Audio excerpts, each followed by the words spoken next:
Hi everyone, my name's Daniel. I'm your education manager, and I'm just here with my colleague John to talk you through some different learning styles and different ways to revise. If you want to introduce yourself, John. Yeah, I'm John Woods, Director of Education. You've probably seen me on some of the earlier videos. Just largely deal with educational matters inside the CSEE department. Brilliant. So what I was going to do is try and be a bit brave with my technology and see if I can actually share my screen. Let's have a little look. Yep, so we got that one here. Brilliant. Okay, so if everyone can see this as it's going, if we go slideshow from beginning. Brilliant. So, John, if we just have a sort of general discussion about Yeah, this. sure, sure. So different ways of learning. I mean, me personally, I'm a bit more of an oral learner. So I Right, learn through hearing and through listening. So I'm a big right. podcast. Oh, there we go. Yeah, that's better. So I'm a big sort of podcast person. I like to record my notes, and I like to take information in that way. What kind of learner are you, John? Definitely visual. My primary means of revision is I will take a piece of information and I will try and turn it into some kind of picture or diagram. Mm, Cloud diagrams I use very commonly. So if I've got a central theme, say for example, natural language processing, I'll just have a cloud in the middle with NLP written in it, and then I'll start to fire diagrams off the side, which will be, preliminary parsing, and then there'll be different arrows going off the side of it. So my brain is locking onto the shape of it. That's how I'm remembering the material. I'm mm. remembering the structure of the drawing itself rather than the material. And obviously that's filtering down, and that's helping me to remember it when I come to go into an exam. Yeah, no, this is an interesting one because I know that's how I take in information, but when I'm trying to get something across to someone, I don't know if it's just the way I talk or the way I think, but I try and give them a practical example, and like an actual a working of the concept rather than just Yeah, words, because I think words are good, but they're not the most powerful thing. You can always yeah, just yeah. logically try and get that across to them as well. And the other thing which I use, and I can't remember the terminology for this, you probably will. Whenever you're trying to learn something like a complicated noun or something, so there's a special word that you're trying to remember and it just won't stick in your mind. You Mm, just find a word which is similar to it, which is mildly funny or even rude or something like that, but it locks it into your brain. So it's this word association thing. mm, So you associate some completely unrelated word with either a concept or a set of words, and you'll never forget that. And I still remember some of the little rhymes that I invented when I was doing my degree and my college work, and they've stuck with me for absolutely years. So it's clear your brain works a little bit on the abstract rather than just here's a piece of material, absorb it, because that doesn't work very well at all. No, absolutely, yeah, definitely. If we talk about teaching examples, so obviously our students watching this video are unlikely to have any teaching commitments in the next 2 to 3 weeks. Mm. But if they think about the different ways that they've been taught and the different way that their learning resources they've got on Moodle have been communicated to them, it might help them just sort of unpick that and think, actually, has that been the most effective way for me to digest that information? So I think one of the ones we talk about quite often is chalk and talk. Now, do you want to sort of run us through what that actually means? I mean, that's quite a good Yeah, yeah, rhyming term, but yeah, yeah, no, if you yeah. want We don't, we don't use chalk anymore. I wish we did, because I used to love running my fingernails down blackboards. It was an absolutely brilliant way of getting the lecture off to a start, because if people were talking, suddenly after doing that they weren't talking. Well, some people left, but you get the idea. Yeah, so chalkboards back in the good old days, and some of the lecture theatres still have this kind of model where you go up and you flick up one board and pull the other board down and so on. Very historic. You can take this back possibly 200, 250 years, this style of delivery. Now, for a lot of people, this type of learning can be a little dry. They can't relate to it particularly well. You've also got a problem that if you lose the thread, say 10, 15 minutes into it on a 50-minute lecture, or even an hour and 40-minute lecture, things are going to get a little bit dull for you. That's why we put it on listen again, so you can have another go at it. But the one thing I would say about chalk and talk is you've got that academic in that room at that particular time. That academic is an expert in that field, and they're also talking about something in context at a point in time.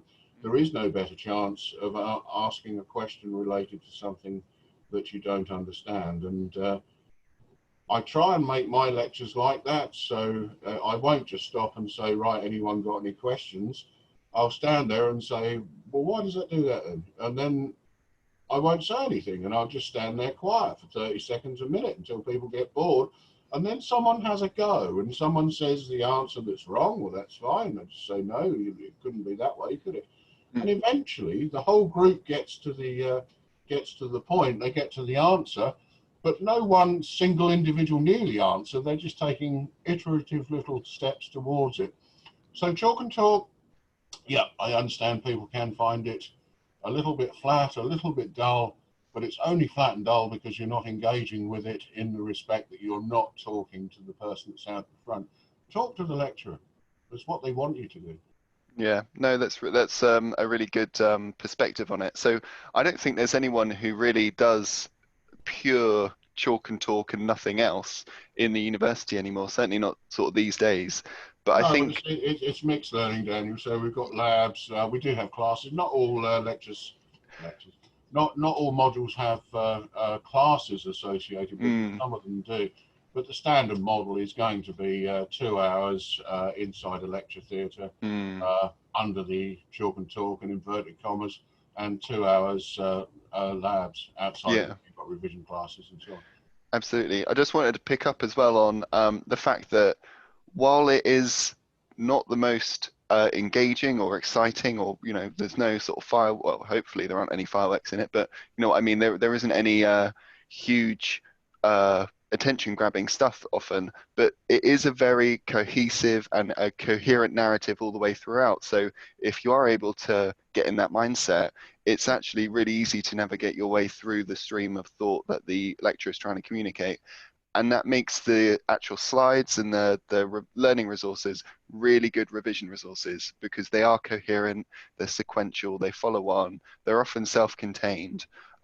So, that's really good for people who learn in a sort of visual and listening style. Yeah, and anyone that goes to all those lectures is going to pass. It's a very simple equation. Yeah, absolutely.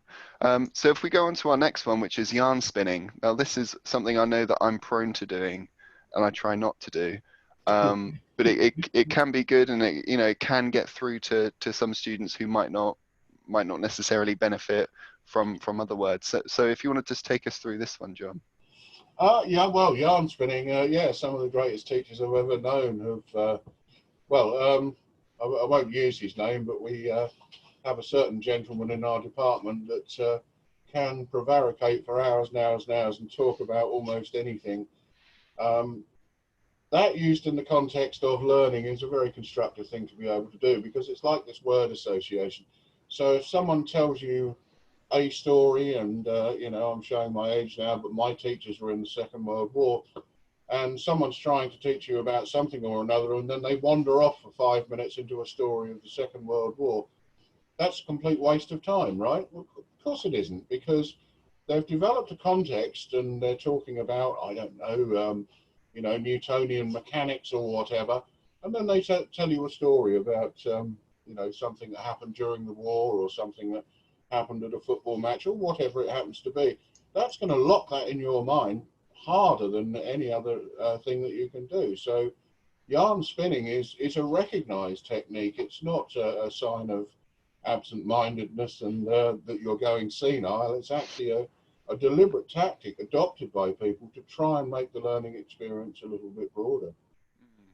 No, brilliant. So one of the good things about this is making really quite abstract concepts, being able to realize them, and to bring them into a sort of practical sense, more digestible for a lot of students to understand, particularly oral and logical learners.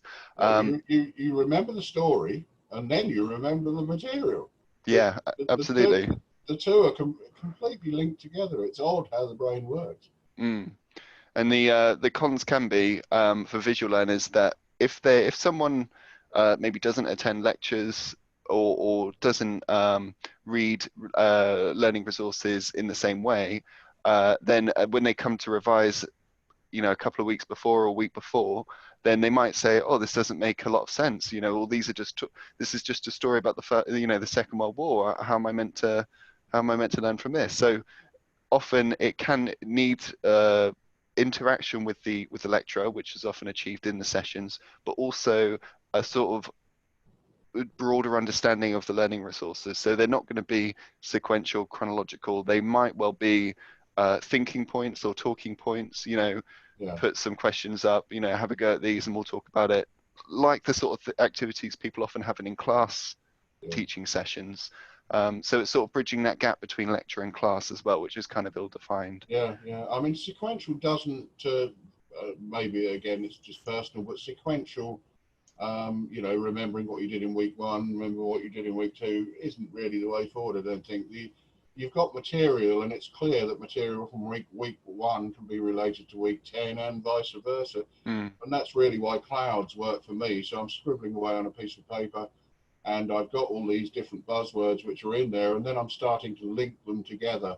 So this concept is similar to this concept by the following measures and so on. So I'm just joining together the jigsaw pieces in my mind of pieces of material that otherwise seem in isolation and completely abstract. And that's what learning is. mm, Learning is joining those parts together. Joined up learning, it was a term we used a long time ago. And if you're looking at material, you're just trying to memorize it because it doesn't make any sense on its own, then it's because you haven't joined it up. So you need mm. to try and just think a little bit down those kind of lines.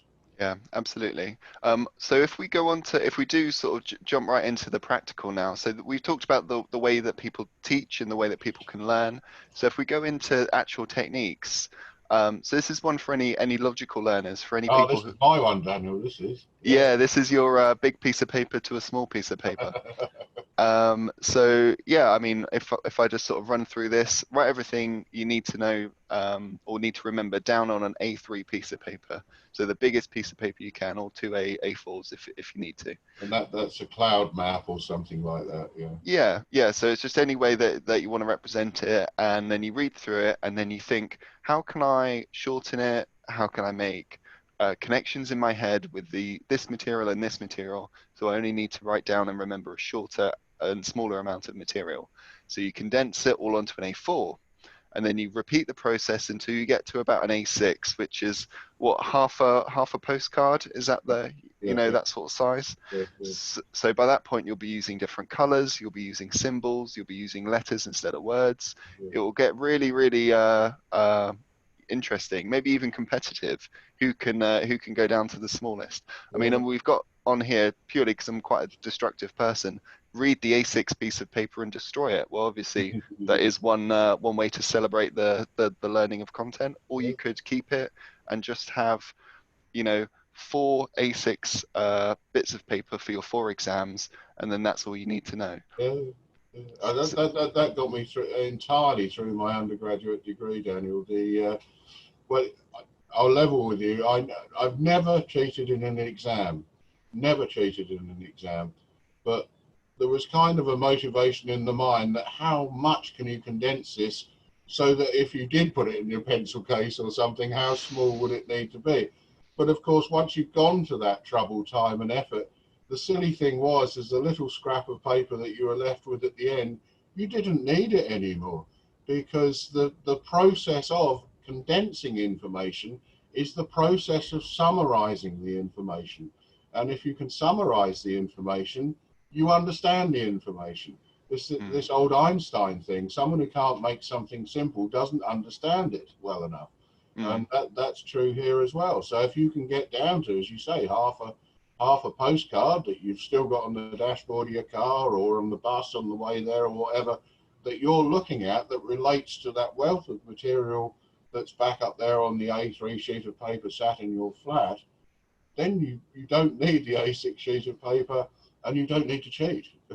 Well, yeah, don't because you'll get caught, but you don't need to cheat is what I'm saying. You're just No, going through the motions. absolutely. And I'm glad to hear you haven't cheated in an exam. I thought this might become a sort of the Confessions of Dr. Woods, 6-part series on Netflix or something, investigative journalism. No, absolutely. Okay, so let's go on to the next one. So this one, mind maps. So this is for specifically for visual learners and benefits visual learners. So it's a collection of written, I say written, but obviously it could be drawn, but any sort of physical revision resources which interlink different concepts and subject areas. So make use of color, shape, symbol, to differentiate different aspects of the content. Now, similar to this, I mean, I haven't finished there, but if I just go on a yarn spinning into my own thought palace, one of the things that I do when I'm taking notes at a meeting or just writing down something that someone said to me that I know I need to remember, if it's to do with one thing, I'll write that thing at the top, and then if there are bullet points coming off it, I don't like using bullet points. I don't know what it is. I'm fine to use them on screen, but I won't write them down. I'll do a little arrow that then points from under it, and then if there's another one underneath that, I'll do another little like arrow bent at a right angle. And I don't know what it is. Maybe it's the process of actually making the arrow gives me time to think about how I'm gonna follow it on. Or if there's something that I've missed, I can then do a bigger arrow and it still follows the same format. I don't know, but that's a way that I've integrated mind maps or elements of mind maps into my note taking. So that's just, I know that's a part of my format. And if I read any of my notes, I know that's what I was trying to get across. So it might look a bit messy, but to me, it actually looks cleaner than if I was using bullet points. I've tried to break a subject down into, so for example, one of our modules, I don't know, it could come under 10, 15, 20 headings. So I would have a cloud, so I'd write whatever the word or the collection of words was, draw a bubbly cloud around it, and I'd have a sheet of paper like our A3 from earlier, a sheet of paper with all of these things, these little clouds floating about on it. I then take each one in isolation and I draw an arrow from one cloud to another cloud. Now I can have as many of these lines crossing over as I want, or I can have as many going from one cloud to another cloud. There's no rules as such. But what I would write along the arrow is how I get from one cloud to another cloud.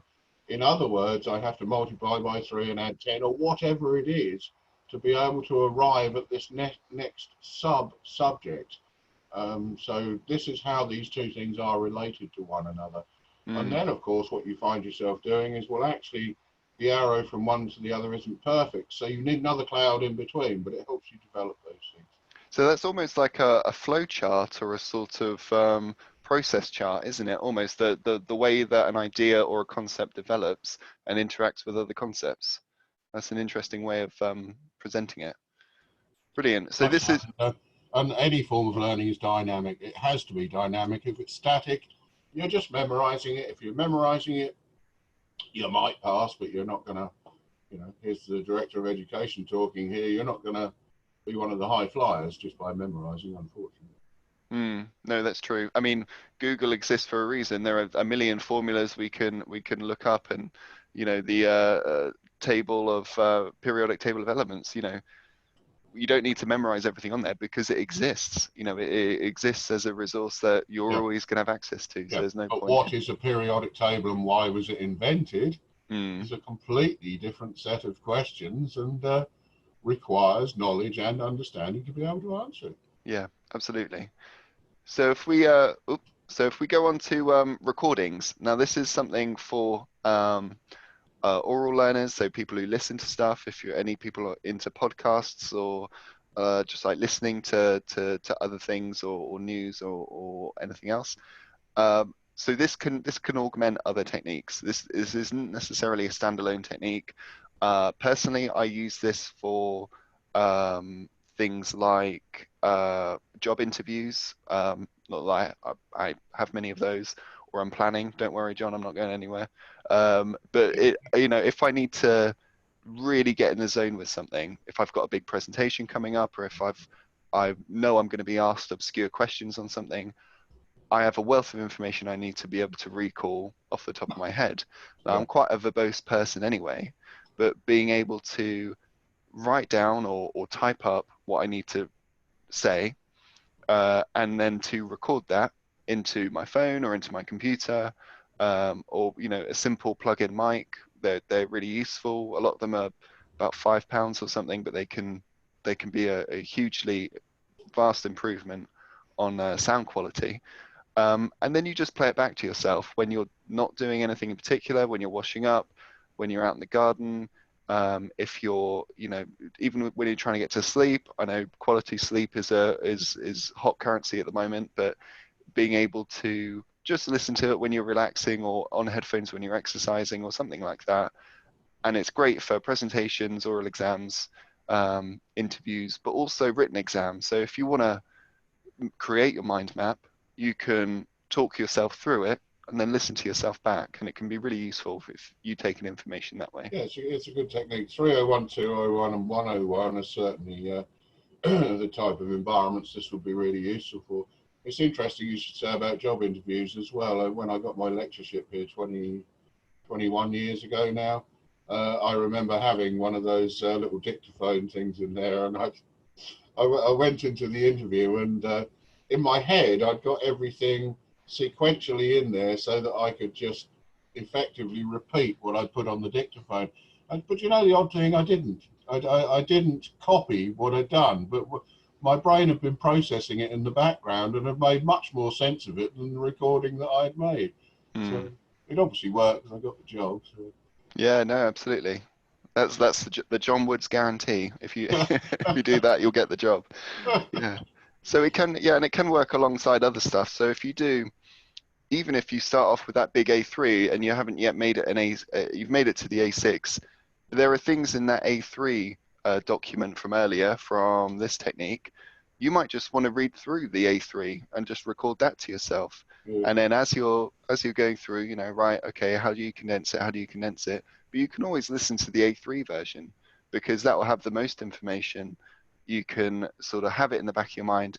And if there's something you talk about, and then there's the thing you talk about before it and the thing you mention after it, if you remember that one thing here, then your mind is going to link to the thing before and after it. So you're going to say, oh, when I hear that often, or every time I've heard that, 30 seconds later, I go on to talk about integers, or I go on to talk about another concept. So it still will continue to link together in your minds. Yeah, and this linking, Daniel, I think one of the biggest things about the linking is it takes a while for these links to build up. I mean, I'm no neural scientist by any stretch of the imagination, but things that are delivered slowly and surely over extended periods of time are the things that are going to slot together and have meaning, have this joined up thinking rather than just this immediacy. So don't leave your revision to the last minute. Try and cram, remember everything, because it's not going to stand you in very good stead. So just little bits, a long time in advance. Try and plan out your revision timetable weeks and weeks and weeks in advance. Now, just because you like something doesn't mean to say that you should be spending more time revising it. Quite the opposite, actually. If you know you're weak on something and you don't like it, that's the one that should be taking your time and effort. That sounds an absolutely perverse statement, but otherwise you'll end up getting exactly what you expected to do, good grades in the ones you like and bad grades in the ones you don't like. And, to get a good degree grade, you've got to get good at everything. Yeah, absolutely. So if I just take us through this revision tips and tricks. I mean, this is a university policy, so this is obviously university approved cat, having a great time on the internet there, and well dressed as well. Is that a bow tie? Yeah, looks like a bow tie. That's good. So with this one, it's essex.ac.uk undergraduate revision. Again, there's a postgraduate version if you'd prefer as well. But this essentially just breaks it down for you. Throw your phone out of the window. I can't guarantee that we can cover the cost of replacement phones through damage, but these Those new holders, haven't you? Have you seen those adverts on YouTube with all those young ladies throwing phones about everywhere? Oh no, oh dear. No, so essentially, all like you say, lock it in a desk or something like that. Yeah, yeah. But yeah, there's loads of information on here, nice FAQ. So feel free to use this as well as your own your own techniques that you build up. Finally, I will just say to people as well, I know that we need to finish up soon, but if you do have any techniques that you want us to talk about, or if we've got anything that we need to um, that you want us to ask of John or myself, then feel free to. Or a new technique, Daniel. Yeah, So if someone's got something that they'd like to bring our attention to that we could share with the rest of the student community, that would be great as well. yeah, absolutely. Or if you've got anything you want us to talk about in these conversations, feel free to email the Project Worker inbox. So it's Project Worker CSEE at essex.ac.uk to contact our learner enhancement team. You would have got emails from us before, but if you want to, you can find us on the Outlook contact list as well if you want to. So I'm going to stop sharing now, and then yeah, so, You're going to put your that magic revision picture on at the end, aren't you? yeah, absolutely. So we've Yeah. got a really cool infographic from which was crowdsourced from our year one students in December. So what we'll do is we'll put that up, and then as and when you send your suggestions through, we'll be able to get more of those added, and hopefully a whole new one made, maybe two. But yeah, Excellent. Excellent. brilliant. Well, So, thank you so much for sticking with us, and thanks, John, for your help as well. yeah, and happy revision, everyone. Nice one. Okay, see you later.